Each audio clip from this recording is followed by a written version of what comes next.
Hello everybody, I'm here to show you how to compose an email. So let's get started. You'll want to go to portal.office.com. You'll want to log in using your student information. Mine automatically goes into login for me. So once you're logged in, on the left, you're going to see all of these icons. You can access your email through here with this blue envelope with an O that says Outlook, or through the Waffle Square app launcher on the top left corner. We're going to click on it and we're going to click on Outlook. And Outlook is where all of our emails will be. We're going to click on that. Okay, on the left, you'll see this drop-down menu of your inbox. That's where you get all your messages. Deleted items, sent items, and all this other information you can explore on your own time. Then right here is your actual inbox. So when you click on a message, you will see what that message is about. So in order to actually start an email and create an email, you're going to click this left over here, this button on the left called New Message. And then you're going to type in the email of the person you're looking for. Normally it's the first dot last name for Fresno Unified. So Lauren.Colomenen, that's me. So you're emailing your teacher, you found them, you've clicked on them. CC just means you're adding people to the email. So for example, if you're working on a group project, you would type your group members' email here. Okay, so if you're working on a group project and you need to ask the teacher a question for your whole group and you want everyone to be able to see that message, you're going to type in all their emails here. Okay, but you normally don't need that, especially if you're just communicating for an individual reason. The subject line, okay? This part right here is just a very short statement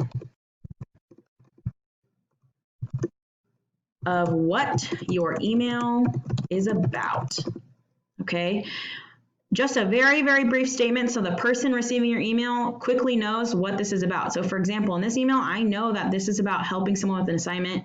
I know this is about editing something. And I also know that this is about e-learning and this is about middle school science. So that's why that little subject line is there. Then in the main box, I'm going to delete this so it doesn't confuse you.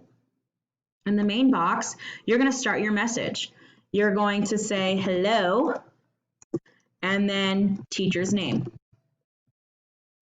Insert their name there. So if you want to say hello, Miss K, you're going to put hello, Miss K. You're going to put a comma. You're going to want to do 2 spaces, so enter, create 2 spaces there, and then start with what you need. I need help with assignment number 5. I do not understand the instructions or where to start. Can you please help me? As you notice in this email, I am using full sentences and ooh, I misspelled a word. That's okay. We just click on it and we fix the spelling. And notice how I'm not putting down the person if I need help. I'm just letting them know that I need help with an assignment because I'm confused and I'm being polite. Can you please help me? After you've said what you needed to say, again, you just close out your email. Normally people do sincerely, comma, and then your name. And that's it. Very, very simple. Another thing to remember is that once you type up this email and you click send, right? It's documented, so if you want to be silly and mess around, we have it here, okay? But this is a great way to communicate with your teachers and let them know if you need something or your group members, especially if you don't have their phone numbers. Thank you for watching.